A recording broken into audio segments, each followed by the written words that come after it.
dia, boa tarde, boa noite a você que está me assistindo, me ouvindo aqui no canal do PET. Eu me chamo Gabriela, eu sou do PET Ciência da Computação da UFRN. E hoje eu vou apresentar o seminário sobre Deep Learning na bioinformática, né? Como que o Deep Learning é utilizado na bioinformática. Então, eu vou começar a apresentação falando da bioinformática, né, introduzindo, porque, sei lá, talvez você não saiba, ou tenha uma vaga noção, uma ideia do que seja, né. Então, eu vou dar uma introduzida. Em seguida, eu irei falar da relação da bioinformática com a inteligência artificial e já puxar o gancho para o Deep Learning, que é o nosso tema, né, dessa apresentação, que ele está relacionado com a inteligência artificial. Então, eu irei trazer alguns exemplos de como o Deep Learning é aplicado em algumas áreas da bioinformática. E, por fim, irei fazer algumas considerações finais sobre o uso do Deep Learning e algumas informações adicionais, né, sobre esse tema. E uma conclusão, para nós fecharmos essa apresentação, né. Pois bem, o que é a bioinformática? A bioinformática, ela também é conhecida como biologia computacional, né? Mas comumente, né, chamamos ela como bioinformática. E a bioinformática nada mais é do que um campo interdisciplinar que corresponde à aplicação das técnicas da informática no sentido da análise de informação e isso, né, nas áreas de estudo da biologia. Então, o que é a bioinformática? A bioinformática, como ela é um campo interdisciplinar da ciência, a bioinformática combina biologia, ciência da computação, estatística, matemática e engenharia, visando analisar, interpretar e processar dados biológicos. Muita gente pensa, né, quando, sei lá, tem uma ideia, que a bioinformática é focada assim na área da saúde. Claro que a área da saúde acaba utilizando bastante da bioinformática, a bioinformática tem uma expressão de utilização bem maior na área da saúde, mas não é utilizada só nessa área, né, da biologia. Então, qualquer área da biologia que envolva, sei lá, genes ou algo do tipo pode ter o auxílio da bioinformática, né? Então, a maioria das pesquisas feitas no campo incluem alinhamento de sequências, descoberta de genes, montagem de genomas, desenho de medicamentos, descoberta de medicamentos, alinhamento de estruturas de proteínas, predição de estrutura proteica, predição de expressão gênica e interações proteína-proteína. Então, aqui eu trago um exemplo logo acima de uma estrutura, né? Uma estrutura de proteína, né? Um modelo de uma estrutura de proteína. E abaixo nós temos o exemplo de alinhamento de sequência. Então, a primeira coisa, né, que a gente pensa, no caso, a bioinformática realmente atua em pesquisas na área da saúde.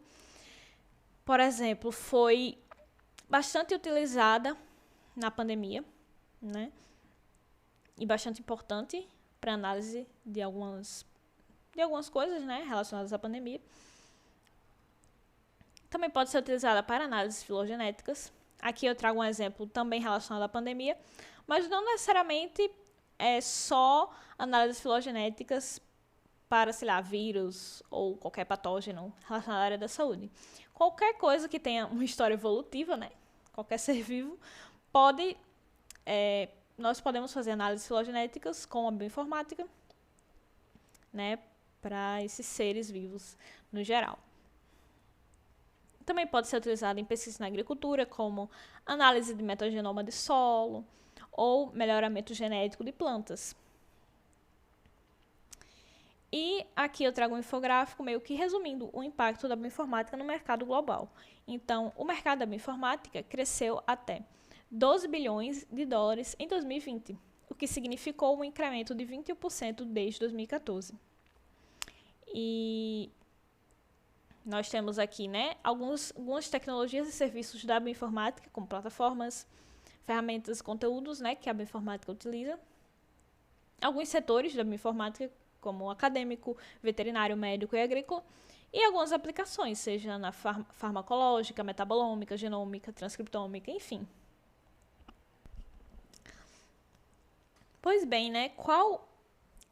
Nós falamos de bioinformática, introduzi ela um pouco. E qual seria a relação dessas coisas todas que eu falei com a inteligência artificial? Nós vemos, com o passar do tempo, que o número de dados está crescendo assim, de forma, como eu posso dizer, impensável, não sei. Mas aqui eu trago um infográfico, que ele traz esse exemplo, né? Em 2013, é um infográfico de 2018, em 2013 nós tínhamos 153 exabytes de dados relacionados à área da saúde. Um exabyte é equivalente a 1 bilhão de gigabytes, então é bastante byte. E a predição era que em 2020 nós tivéssemos 2.314 exabytes e que não teríamos capacidade de armazenamento para essa quantidade de bytes em 2020. E essa é a predição dada na época, né? Nós já estamos em 2022, talvez isso tenha realmente acontecido ou não, mas é só para a gente ter uma noção que o número de dados na área da saúde está exorbitante. E assim, o que nós fazemos com tantos dados, né? Como analisamos tantos dados? É aí que entra a inteligência artificial, porque a inteligência artificial é uma forma otimizada de fazer uma análise dos dados. Então, ela acaba sendo muito útil nessa situação, né? Com esse grande crescimento de dados, enfim. Esses dados que muitas vezes eles precisam ser analisados para, sei lá, entender doenças, descobrir medicamentos. Então, acaba sendo muito importante. Outro exemplo que eu trago é desse artigo, né, Big Data Astronomical ou Genomical, que ele traz essa tabela bem interessante, que também é uma projeção para 2025. Ele traz aqui 4 domínios de Big Data, que seria a astronomia, o Twitter, o YouTube e a genômica. Aí aqui eu quero deixar mais destacado a parte do armazenamento, só para vocês terem uma noção, assim, da quantidade de dados. Então, a projeção é que em 2025 a astronomia tenha 1 exabyte por ano, o YouTube tenha 1 a 2 exabytes por ano e a genômica de 2 a 40 exabytes por ano. O armazenamento, né? Então, assim, você vê que é bastante coisa, né? Tipo, a genômica é bem maior do que a astronomia, bem maior do que o Twitter e o YouTube. Então, é uma coisa assim bem... Tem uma diferença assim bem marcante. Nós temos que... Aqui o artigo ele faz essa pergunta no início, né? Astronômico ou genômico? Porque assim, o que seria maior, né? Quando a gente fala dados astronômicos, a gente pensa, nossa, são muitos dados. Mas por que não dados genômicos? Porque são realmente muito mais dados do que os dados relacionados à astronomia. Então, é algo interessante a se pensar. E nessa realidade de tantos dados, como o Deep Learning se encaixa, né? Primeiro, vou introduzir o que é o Deep Learning. O Deep Learning nada mais é do que um subconjunto, né, de inteligência artificial. E a inteligência artificial são programas que têm a habilidade de aprender e racionalizar como humanos.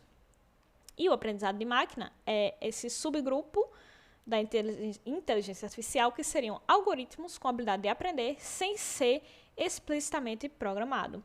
Então, no caso assim, numa programação convencional, nós temos certas condições, por exemplo, se acontece tal coisa, então isso aqui. Isso é uma instrução que é previamente programada, certo? Já no aprendizado de máquina, não tem essa programação prévia. Ele meio que aprende o que fazer sem ser programado de forma explícita. Então, esse seria o aprendizado de máquina. Já o aprendizado profundo, né, o Deep Learning, ele vai ser um subconjunto desse aprendizado de máquina, em que esse subconjunto ele é diferente de alguma forma, porque ele utiliza redes neurais artificiais para se adaptar e aprender de uma grande quantidade de dados. Então, nós vamos tratar principalmente agora desse Deep Learning. E a partir desse slide, né, eu irei tratar do aprendizado profundo, como Deep Learning mesmo, e se eu falar de aprendizado de máquina, irei falar Machine Learning. Aí aqui, qual seria a principal diferença do Machine Learning para o Deep Learning, né? O Machine Learning ele vai dizer a respeito ao uso de algoritmos para organizar dados, reconhecer padrões e fazer com que computadores possam aprender. Isso para gerar insights inteligentes sem necessidade da pré-programação. Já o Deep Learning é a parte do aprendizado de máquina que, por meio de algoritmos de alto nível, reproduz a rede neural do cérebro humano. Então, eu irei explicar mais ou menos com base nesse diagrama. Logo em cima nós temos Machine Learning, certo? Os dois recebem a mesma entrada, digamos. Uma imagem de um carro. Como eu sei que isso é um carro ou não? No Machine Learning, nós vamos ter que dizer. Assim, vamos ter que dar algumas características de como seria um carro. Um carro tem que ter 4 rodas, um carro tem que ter isso, tem que ter aquilo, tem que ser o quê. Então, a gente meio que manda uma tabela com essas informações. O programa, ele vai aprender com base nessas informações e vai dizer se aquilo é um carro ou não. Certo? Já no Deep Learning, nós não dizemos o que um carro tem ou um carro não tem. Nós só mandamos a imagem. E o próprio programa, ele vai perceber, ele vai reconhecer os atributos que diferenciam uma coisa que é um carro e uma coisa que não é um carro. Então, nós damos como entrada a imagem do carro, passa por todo o processamento do Deep Learning e, como resposta, temos se é um carro ou não. Então, o Deep Learning, né, as arquiteturas de Deep Learning, no caso, são basicamente redes neurais artificiais de múltiplas camadas não lineares e vários tipos de arquitetura têm sido propostas de acordo com as características dos dados de entrada e os objetivos da pesquisa. Então, uma rede neural não é feita de uma forma única, né? Tem várias redes neurais de vários tipos, várias arquiteturas, com vários objetivos diferentes. Aqui eu trago um exemplo de uma bem simplificada. Aqui no início nós temos a camada de entrada, então, por onde entram os dados. Essas camadas com as bolinhas vermelhas são as camadas intermediárias, que é meio que onde acontece a magia. E no final, nós temos a camada de saída, que é quando recebemos a resposta. Então, nós temos aqui dá para ver uma certa inspiração no cérebro humano, né? É como se cada bolinha dessa fosse um neurônio e ele tivesse uma comunicação. Então, nós damos uma entrada, acontece toda a análise e recebemos a saída.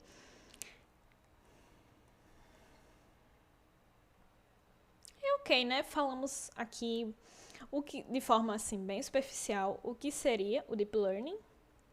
Mas agora, como ele se aplica na bioinformática, né? Que é esse o tema da nossa apresentação. Então, aqui nós temos um gráfico que é possível observar que com o passar dos anos, né, a partir de 2004 e o gráfico é até 2014, os estudos na área do Deep Learning cresceram bastante, né? E junto com isso, também cresceram os estudos da aplicação do Deep Learning na bioinformática. Então, nós temos aqui no eixo à esquerda o número de artigos só com Deep Learning e à direita o número de artigos relacionados a Deep Learning na bioinformática. Nós conseguimos ver um crescimento bem interessante nesses estudos, mostrando aí que tem, como eu posso dizer, bastantes aplicações e que as pessoas realmente estão estudando essas aplicações, né? Aqui eu trago um exemplo do CASP, que é a avaliação crítica de predição de estruturas. O CASP, como eu posso dizer, é como se fosse como o nome diz, é uma avaliação. É como se fosse uma competição, digamos assim. Acontece a cada 2 anos e nós conseguimos ver, o AlphaFold, no caso, é um programa que utiliza do Deep Learning da empresa DeepMind. Nós conseguimos ver que na primeira versão do AlphaFold, em 2018, ele já se sobressaiu, né? Sobre isso, no caso, essa é um gráfico que mostra o máximo, tipo, a média da acurácia nas predições. Como eu posso dizer, cada vencedor do CASP, digamos assim, certo? Do melhor time.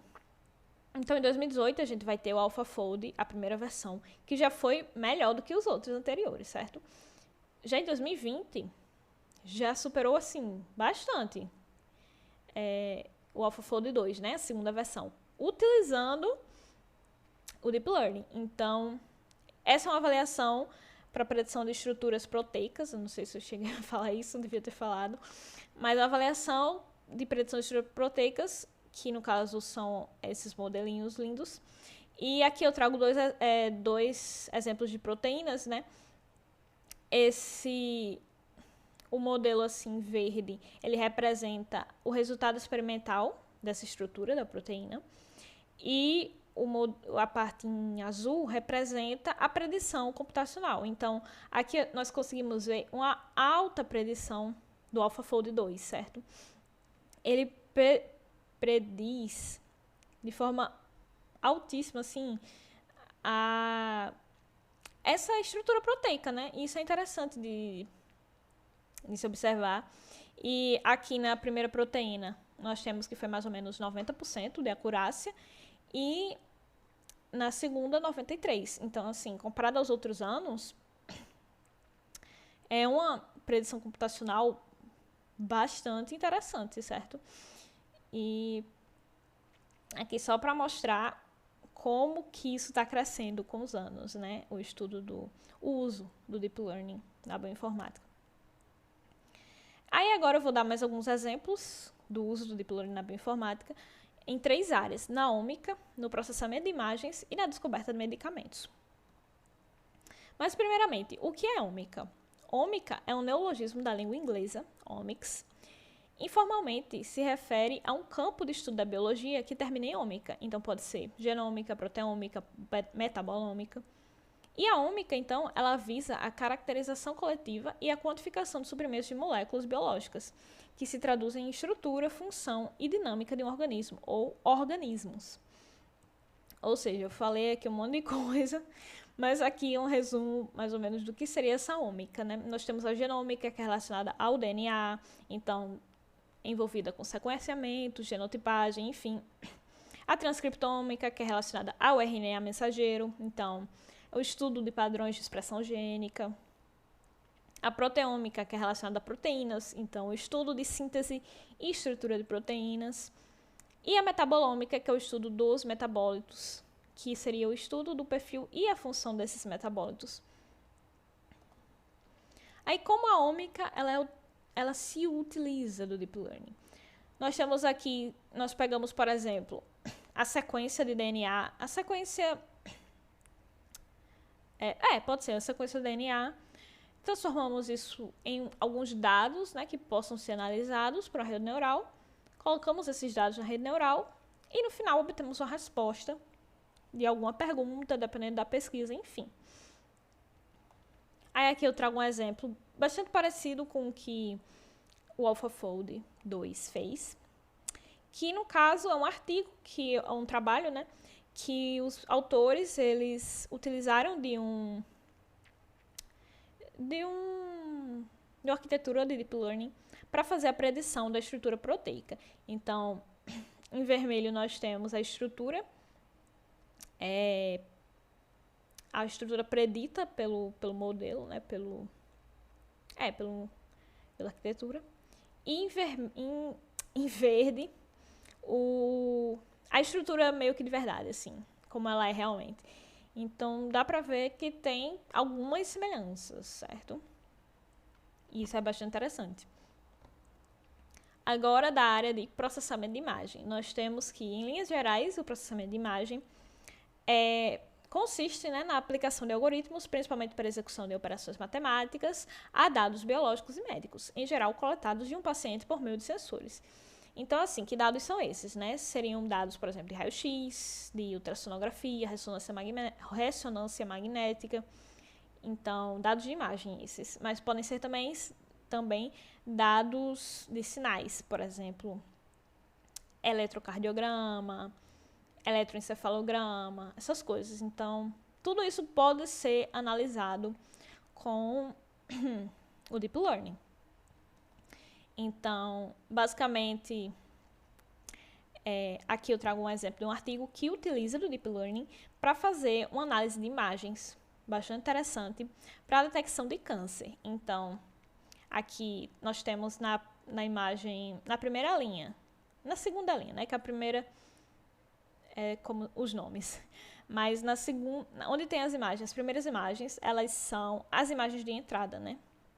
Então, as 3 primeiras imagens são imagens de tecidos com câncer e as 3 últimas imagens são imagens de tecidos sem câncer. E aqui, logo abaixo da imagem de entrada, nós temos a predição do modelo, né?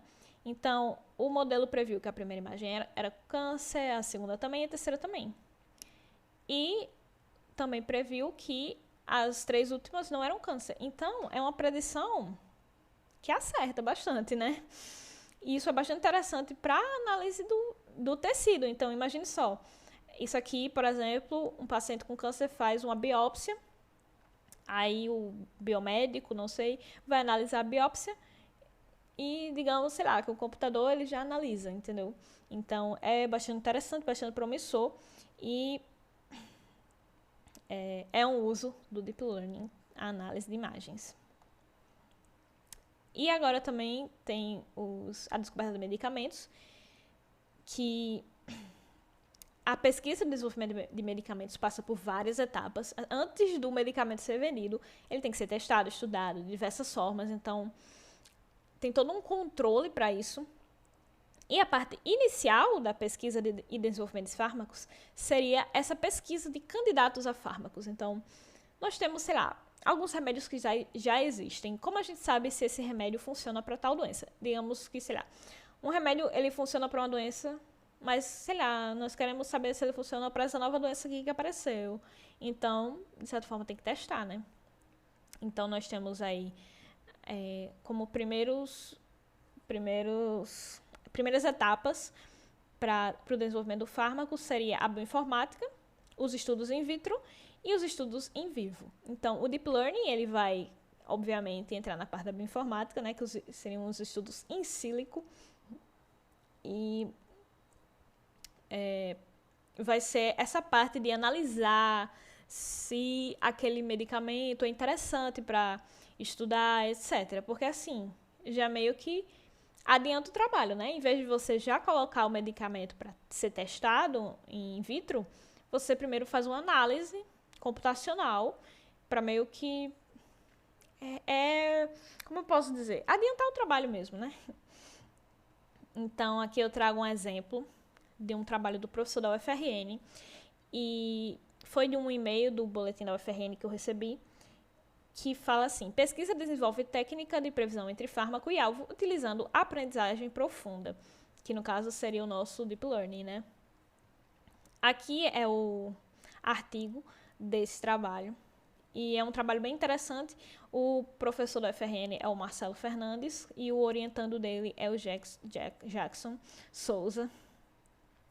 E é um trabalho que utiliza do Deep Learning para fazer uma predição da interação entre um remédio e a proteína-alvo, né? Porque, por exemplo, nós queremos saber um remédio que ataca determinada proteína, por exemplo, de um vírus. Então, nós temos que saber a relação que esse remédio tem com essa proteína. E é isso que eles fazem nesse trabalho. Aqui é uma imagem do trabalho, um esqueminha, mostrando que, como entrada, eles colocam a sequência da molécula do fármaco e a sequência da proteína-alvo. isso é transformado em uma imagem, que depois é transformado em dados, né? A imagem em si já é um dado para ser utilizado na rede neural, nessa rede neural específica. E no final, né, depois de passar por toda a análise da rede neural, nós vamos ter a predição se aquele fármaco ele interage bem com a proteína-alvo ou não. E isso é bastante interessante para o estudo, né, dos medicamentos. Enfim, esse professor, no caso, no boletim da UFRN, é falado que esse trabalho foi importante, principalmente, as pesquisas meio que começaram com a pandemia nessa área, assim, provavelmente o professor já estudava essa área, mas assim, essa parte de medicamentos e tudo foi bastante pesquisada durante a pandemia. Então, bastante interessante esse trabalho. E esses são alguns exemplos que eu trouxe, né? Agora vamos para as considerações finais. Alguns desafios no uso do Deep Learning. Nós temos que ainda existem muitos desafios em potencial, incluindo a interpretação de resultados do Deep Learning e a seleção de arquitetura e hiperparâmetros apropriados. Por quê? Né? Essa questão da interpretação dos resultados é a seguinte, porque, como a gente viu, meio que a gente não sabe como o Deep Learning chega a certas respostas, né? E isso pode ser um problema, porque não dá insights biológicos. Tipo, nós não sabemos por que aquele modelo previu aquilo, como ele fez, sabe? Nós não temos a visão do que acontece por trás das camadas das redes neurais. Nós sabemos o que entra e nós sabemos o que sai, mas a gente não sabe o que acontece ali. Então, isso pode ser um problema para algumas pesquisas e para o entendimento de algumas coisas biológicas, né? Então, alguns dos desafios em potencial. E o uso do Deep Learning também exige um alto poder de processamento, um alto poder computacional. Então, assim, não é qualquer computador que vai rodar uma rede neural com altos dados, enfim. Então, isso é uma limitação, por exemplo, porque não tem tanta acessibilidade assim, né? Todo mundo consegue fazer uma pesquisa com Deep Learning de alto nível, enfim. Claro que com uma coisa mais básica, com poucos dados, até dá para fazer. Mas se for uma pesquisa assim de alto nível, realmente exige o uso de, sei lá, supercomputadores, etc. Então, essa é uma limitação, um dos desafios. E além disso, né, para explorar plenamente os recursos do Deep Learning, serão necessários estudos mais aprofundados. Então, de certa forma, é uma coisa nova, sim, né? Então, claro que ainda estão acontecendo muitos estudos. O estudo do professor que eu falei foi de 2022. Então, assim, é algo que, de certa forma, tem potencial e está sendo estudado para ser melhorado, enfim. E várias coisas, né? Então, é basicamente isso. E um resumo dessa apresentação é que, bem, os dados biológicos estão aumentando em quantidade e para suas análises torna-se imprescindível o uso de inteligência artificial. Além disso, né, o Deep Learning, que faz parte da inteligência artificial, pode ser utilizado em diversas áreas da bioinformática, nas mais diversas arquiteturas. E ainda há problemas a serem sanados no uso do Deep Learning, porque ele não é perfeito, né? Assim, nós temos, não sei o que, tem predição de 90%, mas não é 100%, né? Então, há muita coisa a se estudar ainda. Nós temos apenas algumas coisas interessantes, né? Mas há muito a se fazer ainda na área. E é basicamente isso. Muito obrigada a todo mundo, a quem me aguentou, a quem ouviu e viu a apresentação até o final. Espero que vocês tenham gostado, espero que vocês tenham entendido. Qualquer dúvida, deixa nos comentários que eu respondo ou alguém responde. Muito obrigada pela atenção, muito obrigada por tudo. E é isso. Muito obrigada, muito obrigada. Tchau.